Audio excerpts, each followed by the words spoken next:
더 큰 나를 위해 나를 버리다. 지은이 박지성 축구선수. 목차는 프롤로그 1장 시련 앞에서 또 다른 희망을 본다. 2장 꿈을 향해 망설임 없이 나아가는 법. 3장 걱정마 바로 네가 답이야. 4장 염원하라 그러면 승리하리라. 5장 나는 소망한다. 유명하지 않은 나를. 지은이 박지성은 1981년 출생으로 키는 175cm, 몸무게는 72kg이고 소속팀은 한때 아인트호벤이었다. 학력은 명지대 대학원 체육학과를 졸업했고 수상은 2011년 미국 프로축구리그 올스타전 MVP에 선정된 바 있다. 두 개의 심장, 산소 탱크 등의 별명처럼 지칠 줄 모르는 체력과 팀을 위해 헌신하는 희생정신, 간결한 볼 터치와 공간을 이용하는 지능적 플레이의 선수이며 결정적인 순간에 골을 뽑아내는 해결사 기질도 가진 선수가 박지성이다. 1장 시련 앞에서 또 다른 희망을 본다. 그런 눈빛으로 보지마. 다시 일어날 거야. 패배의 원인을 내 안에서 찾으면 패배의 이유가 되지만 다른 곳에서 찾으면 패자의 별명뿐이다. 2008년 5월 첼시와의 챔피언스 리그 결승전이 있던 날 아침 퍼거슨 감독에게 선수 명단에서 제외되었다는 말을 들었다. AS 로마와의 8강전과 FC 바르셀로나와의 준결승전까지 4경기를 쉬지 않고 뛰어온 그에게 결승전 제외라는 것은 큰 충격이었다. 퍼거슨 감독은 경기가 끝난 뒤 공정하지 못한 결정을 내려서 미안하다는 말을 전해왔다. 그는 아시아 선수는 안 된다는 편견을 깨고 당당히 붉은 유니폼을 입는 그날을 위해 열심히 노력했고 쓰라린 경험을 되풀이하지 않기 위해 지금까지의 그를 버리고 변화하였다. 그는 1년 만에 로마에서 열린 챔피언 리그 결승전에 당당히 설 수 있었다. 내가 울지 못한 이유. 2006년 6월 23일 독일 월드컵 조별 예선 마지막 경기. 그들은 스위스에게 0대2로 패배하였다. 부심에 공정하지 못한 판정으로 어이없는 실점 이후 그들은 결국 패배하였고 경기를 마친 후 선수들은 억울함과 허탈함에 눈물을 흘렸지만 그는 울지 않았고 이렇게 얘기했다. 심판 판정이 애매한 부분이 있었지만 경기의 일부분이고 결과를 바꿀 수는 없었다.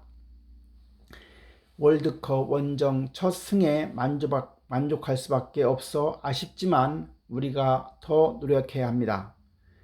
10년간 수많은 경기를 이기고 패했다. 승리는 달콤하고 황홀하지만 패배는 그 어느 고통보다 쓰리고 아프다는 것을 잘 알고 있다.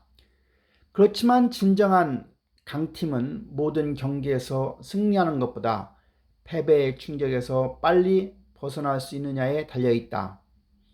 그는 맨유에서 패배를 빨리 털어내는 방법을 배웠다. 퍼거슨 감독은 항상 패배에서 긍정을 찾으라고 강조하였고 그를 명장이라고 부르는 이유도 남들보다 먼저 패배감을 씻어내고 승리를 향해 새로운 힘을 불어넣는 데 탁월하기 때문이라고 생각한다. 프로에게 패배란 실패의 낙인이 아니라 승리를 위해 지불해야 하는 대가의 일부인 것이다. 2장 꿈을 향해 망설임 없이 나아가는 법. 골대는 움직이지 않는다. 2007년 무릎 연골을 수술하고 재활에 힘쓰던 무렵 솔샤르가 다가왔다. 막 은퇴한 후 코치 수업을 받던 그는 내게 자신의 슈팅 훈련법을 알려주겠다고 했다. 그는 먼저 고정관념을 버리고 충고했고 솔샤르를 쫓아가려면 그가 가진 고정관념을 모두 깨버려야 했다. 솔샤르처럼 골을 넣으려면 단 1초의 시간마저도 망설여서는 안 되는 것이었다. 생각하는 축구를 하라고 배웠지만 솔샤르는 생각 없는 축구를 강조하고 있었다. 그에게 슈팅 훈련은 머릿속을 비우는 수도의 시간이자 고정관념을 버리고 새로운 것을 얻기 위한 고행의 시간이었다. 그는 경기에서는 물론 그의 인생에서도 망설이지 않고 머뭇거리지 않고 항상 그곳에 있는 골대를 향해 정확하게 골을 넣고 싶다는 자신과 약속을 했다.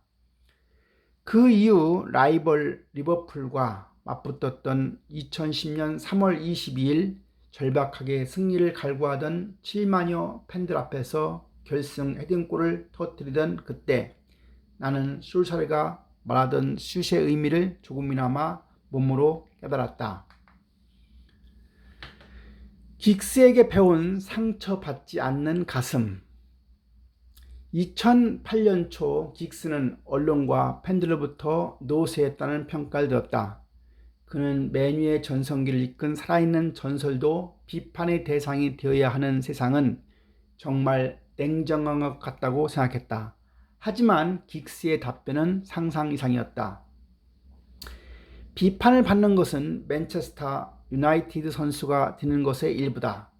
비판에 크게 신경 쓰지 않으며 내가 비판의 중심에 선 것은 아마도 내가 너무 오래 뛰었기 때문일 것이다.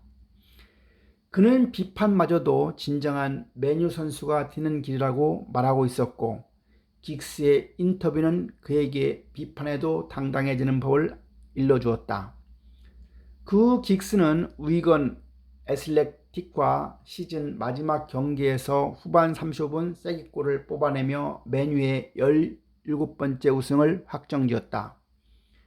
그는 쏟아지는 비판에도 흥분하지 않고 자신을 내려놓았기에 지금도 끊임없이 도전할 수 있다.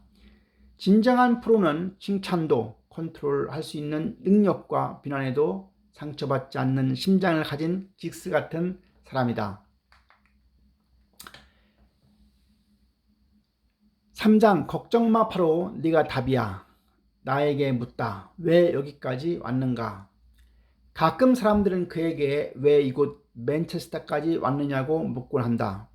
어린 시절 그의 꿈은 국가대표가 되는 것이었지만 그 꿈을 이루고 난 뒤 유럽으로 가겠다는 새로운 꿈을 꾸었다. 2005년 5월 퍼거슨 감독에게 맨유 이적을 제안받았던 날 그는 유럽 여행의 종착역을 향해 가고 있다는 생각이 들었다.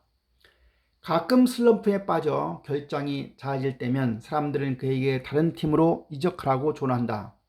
하지만 그가 맨유에서 뛰는 것은 누구나 갖고 싶어도 갖지 못하는 꿈을 실현하는 것이기 때문에 포기하고 싶지 않았다. 그리고 첼시와 리버풀, 아스널, AC 밀란, 바르셀로나 같은 강팀과의 대결에서 선발로 뛰게 되었을 때 나는 내가 걸어온 방식이 정답이었다는 것을 확신했다. 나는 매일 아침 스스로에게 같은 질문을 던졌다. 내가 맨유의 오퍼를 받을 만한 무언가를 했을까? 나의 대답은 항상 예스이다. 내가 꿈꾸던 맨유에서 숨가쁘게 승리를 향해 질주했고 내 온 힘을 올드 트래퍼드에서 쏟아냈다. 2010년 3월 리버풀의 역전 헤딩골을 뽑은 후 맨유 엠블럼이 새겨진 왼쪽 가슴을 치며 8만의 팬들과 헤어를 함께 나누던 그 짧은 순간 진정 프로가 되어가는 그의 모습을 보았다. 후회 없이 자신을 위해 뛰어라. 국가대표팀 경기 시작을 알리는 휘슬이 울리기 직전 그들이 원으로 둘러모여 어깨를 걸고 마지막 결의를 다질 때 그는 항상 같은 얘기를 한다. 너 자신을 위해 뛰어라. 하나로 뭉쳐야 승리를 거두는 축구에서 스스로를 위해 뛰라는 말은 어쩌면 이기적인 말처럼 들릴지도 모른다. 그러나 자신을 위해 뛰라는 말은 자신이 가진 100%를 뿜어내자는 의미다. 자신을 알고 부담을 없애고 실수를 빨리 잊고 일을 미루지 않고 포기하지 않는다면, 이 약속을 11명 모두가 지킬 수 있다면 우리는 100%제 모습을 보여줄 수 있을 것이다. 그가 그의 결정에 후회하지 않는 이유는 모두 다 그의 선택이었기 때문이다. 내가 하고 싶은 걸 선택해야 정말로 즐길 수 있다. 스스로 선택한 길을 꿋꿋이 걷다 보면 작은 꿈 뒤에는 분명 더 큰 꿈들이 따라온다는 것을 알게 될 것이다. 4장, 염원하라 그러면 승리하리라. 만족하는 순간 성장은 멈춘다. 청소년 대피가 되거나 올림픽 대표로 발탁되거나 프로팀에 입단하거나 혹은 국가대표팀의 부름을 받았을 때도 그것만으로 만족하는 후배를 여럿 보았다. 작은 꿈으로는 결코 성공할 수 없으며, 내가 그동안 걷고 뛰면서 이곳까지 올 수 있었던 것은 작은 꿈 뒤편에 좀처럼 찾기 힘든 또 다른 꿈을 찾아내어 내 것으로 만들었기 때문이 아닐까 한다. 현재 내가 충분하다고 긴장을 풀어버리는 순간 나는 멈춘 것이다. 잘하고 있을 때 더 마음을 굳게 다져야 하며, 당장 화려하게 자신을 비추는 스포트라이트를 성공이란 목표에 도달한 것처럼 여기면 그때부터 추락이 시작될 것이다. 5장, 소망한다. 유명하지 않은 나를.